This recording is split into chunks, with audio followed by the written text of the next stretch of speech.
अगले ही पल मीरा जोर से चीखती है और पागलों की तरह कमरे से बाहर भागती है। साक्षी उसके पीछे दौड़ती है। उसके हाथ पैर अजीब तरीके से मुड़े हुए थे। अब वो इंसान जैसी बिल्कुल नहीं लग रही थी। उसके हाथों की नसें बाहर उभरी हुई थी, आंखें पूरी काली। रिया गुर्राती है और जानवरों की तरह उनकी तरफ दौड़ पड़ती है। इस कहानी की लेखिका है सोनिया सैनी। अगले 2 दिन किसी तरह गुजर गए, लेकिन उस घर का डर अब मीरा के अंदर बैठ चुका था। हर रात उसे ऊपर से कदमों की आवाज सुनाई देती, कभी किसी के फुसफुसाने की, तो कभी ऐसा लगता जैसे कोई दरवाजे के ठीक बाहर खड़ा सांस ले रहा हो। और हर सुबह रिया के पैरों के नाखून और ज्यादा टूटे हुए दिखते थे, जैसे वो रात भर कहीं घिसटती रहती हो। एक शाम को अर्जुन जल्दी जल्दी बैग पैक कर रहा था। आप कहीं जा रहे हो? हाँ, जरूरी काम है, शहर जाना पड़ेगा, सुबह तक वापस आ जाऊंगा। ये सुनते ही मीरा के चेहरे का रंग उड़ जाता है। नहीं, मैं यहाँ रात में अकेली नहीं रुकूंगी। अर्जुन उसकी तरफ देखता है और फिर वो जेब से पैसे निकालकर टेबल पर रख देता है। उस दिन के डबल पैसे दूंगा, और चाहे कुछ भी हो जाए रिया के कमरे का दरवाजा रात में मत खोलना। मीरा के कुछ बोलने से पहले ही वो चला जाता है। रात होने लगी, पूरा घर अंधेरे में डूबा हुआ था। मीरा ने डर के मारे अपनी छोटी बहन साक्षी को बुला लिया था। ये कैसा घर है यार? यहाँ आते ही अजीब सा लग रहा है। मुझे भी लगता है भूतिया घर है ये। दोनों रिया के कमरे में बैठी थी और तभी साक्षी की नजर रिया के पैरों पर जाती है। वो चौंक जाती है क्योंकि मीरा के पैरों के लगभग सारे नाखून उखड़े हुए थे। उसकी उंगलियां लाल और सूजी हुई थी। ये क्या हुआ इनके पैरों को? मुझे नहीं पता, चुप रहना। तभी उस कमरे के दरवाजे पर कोई बाहर से दस्तक देता है। ये क्या है? मेन गेट तो बंद है, तो फिर ये घर के अंदर कौन आ गया?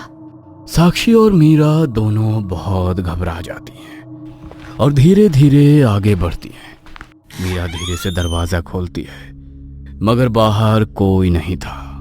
शायद हवा से आवाज आई होगी।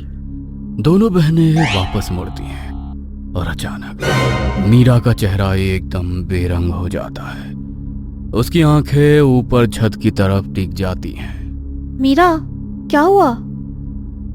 अगले ही पल मीरा जोर से चीखती है और पागलों की तरह कमरे से बाहर भागती है।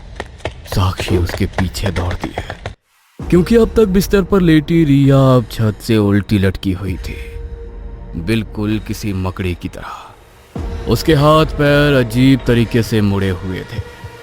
अब वो इंसान जैसी बिल्कुल नहीं लग रही थी। उसके हाथों की नसें बाहर उभरी हुई थी, आंखें पूरी काली। रिया गुर्राती है और जानवरों की तरह उनकी तरफ दौड़ पड़ती है। दोनों बहनें चीखते हुए घर के बाहर की तरफ भागती हैं। मीरा किसी तरह मेन डोर तक पहुंच जाती है, लेकिन साक्षी पीछे रह जाती है और दरवाजा जोर से बंद हो जाता है। तभी अंदर से साक्षी की चीखें गूंजने लगती हैं। मीरा, दरवाजा खोल, मीरा। मीरा कांपते हाथों से दरवाजा पकड़ती है और उसकी आंखों से आंसू बह रहे थे। और 2 मिनट के अंदर ही साक्षी की चीख अचानक बंद हो जाती है।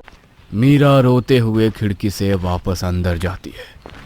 पूरा घर अंधेरे में डूबा था।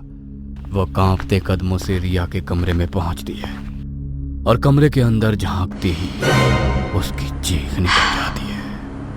रिया जमीन पर बैठी थी। उसका पूरा मुंह खून से भरा हुआ था और वो साक्षी की लाश को जानवरों की तरह नोच नोच कर खा रही थी। हड्डियां टूटने की आवाज पूरे कमरे में गूंज रही थी। रिया धीरे धीरे अपना सिर उठाती है।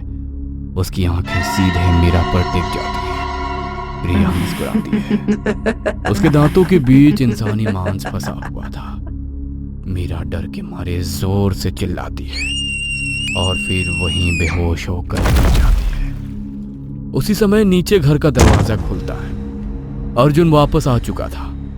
अर्जुन जैसे ही ऊपर पहुंचा, उसकी नजर कमरे के अंदर पड़े साक्षी के शरीर पर जाती है। उसने देखी कि सारी फर्श खून से सनी हुई थी। रिया जमीन पर बैठी थी। उसकी आंखें पूरी काली हो चुकी थी और वो गुर्राते हुए मीरा की तरफ बढ़ रही थी। अर्जुन तुरंत अपना बैग खोलता है। उसके हाथ कांप रहे थे। वो जल्दी से एक छोटा सा डिब्बा निकालता है जिसमें राख जैसा काला पाउडर भरा था। अर्जुन चीखता है, रिया, मेरी तरफ देखो। रिया जानवरों की तरह उसकी तरफ मुड़ती है और उसी पल अर्जुन पूरा पाउडर उसके ऊपर फेंक देता है। जैसे ही पाउडर उसके शरीर को छूता है, रिया जोर से चीखती, उसकी नसें फूलने लगती हैं। वो दर्द से तड़पते हुए पीछे गिरती है। कमरे की सारी खिड़कियां अपने आप धड़ाधड़ हिलने लगती है और फिर अचानक रिया एकदम शांत होकर जमीन पर गिर जाती है, बिल्कुल बेजान। अर्जुन हांफते हुए उसके पास बैठता है। मुझे माफ कर दो, मैं बस तुम्हें बचाने की कोशिश कर रहा हूं। फिर वो जल्दी जल्दी रिया को उठाकर नीचे ले जाता है और गाड़ी की आगे वाली सीट पर बैठा देता है। उसके बाद वो बेहोश पड़ी मीरा को घसीटकर गाड़ी की डिग्गी में डाल देता है। डिग्गी बंद करने से पहले वो कुछ सेकंड उसे देखता रहता है। तुझे मेरी बीवी के बारे में सब पता चल गया है, अब तुझे तो मरना ही होगा। वो डिग्गी बंद कर देता है। बारिश से भरी वही रात जहां रिया कांपते हुए घर की खिड़की से अर्जुन को देख रही थी। अर्जुन उसके पास आता है। रिया के आंखों में सवाल थे। तुमने इस लड़की को मार दिया, क्यों मारा इससे? अर्जुन कुछ बोल नहीं पाता। रिया की नजर मिट्टी में दबे मीरा के हाथ पर जाती है। उसकी आंखों में डर भर जाता है। उसे कुछ याद नहीं था। उसे नहीं पता था कि हर रात उसके अंदर कुछ और जाग जाता है। उसे बस इतना दिख रहा था कि उसका पति लाशें दफना रहा है। रिया धीरे धीरे पीछे हटने लगती है। मुझसे दूर रहो, तुम खूनी हो। रिया, मेरी बात सुनो, तुम समझ नहीं रही हो। झूठ मत बोलो, तुम खूनी हो। रिया प्लीज, मैं जो कर रहा था वो तुम्हारे लिए था। मेरे लिए? लोगों को मारना मेरे लिए था? वो लोग तुम्हारे कारण मरे थे। रिया अचानक रुक जाती है और कमरे में खामोशी छा जाती है। क्या मतलब? अर्जुन की आंखें भर आती हैं। तुम्हारे अंदर कुछ है, कोई बहुत बुरी शक्ति, और मैं उसे ही रोक रहा था। नहीं, तुम झूठ बोल रहे हो। तुम्हें कुछ याद नहीं रहता रिया? हर रात वो तुम्हारे शरीर पर कब्जा कर लेती है। मैंने तुम्हें बचाने के लिए सब किया। मैं तुमसे बहुत प्यार करता हूं, मेरे पास आओ। रिया को अपने पति में अब बस एक खूनी नजर आ रहा था। जैसे जैसे वो रिया के पास आने लगा, रिया घबराने लगी और उसकी नजर टेबल पर रखी भारी लोहे की मूर्ति पर जाती है। डर और गुस्से में उसका दिमाग काम करना बंद कर चुका था। जैसे ही अर्जुन उसके करीब आता है, रिया पूरी ताकत से वो मूर्ति उसके सिर पर मार देती है और अर्जुन जमीन पर गिर पड़ता है। उसके सिर से तेजी से खून बहने लगता है। रिया की सांसें तेज हो जाती हैं। अर्जुन दर्द में तड़पते हुए उसकी तरफ हाथ बढ़ाता है। रिया, मुझसे भागो मत, मैं बस तुम्हारी रक्षा कर रहा था। और धीरे धीरे उसकी आवाज बंद हो जाती है।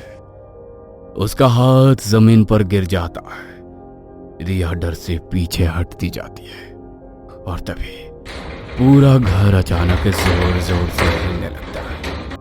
ऊपर की लाइट्स टिमटिमाने लगती है। फिर पूरे घर में एक औरत की भयानक हंसी गूंज उठती है।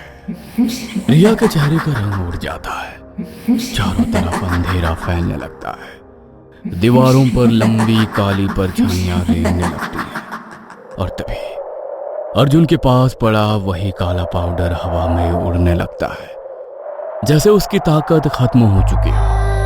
रिया की आंखों से आंसू बहने लगते हैं। अब उसे समझ आया कि जिस इंसान को वो खूनी समझ रही थी वो तो उसे हर रात एक राक्षस बनने से बचा रहा था। लेकिन अब उसका रक्षक मर चुका था और वो बुरी शक्ति वो अब आजाद हो गई थी। उसे रोकने वाला कोई नहीं था।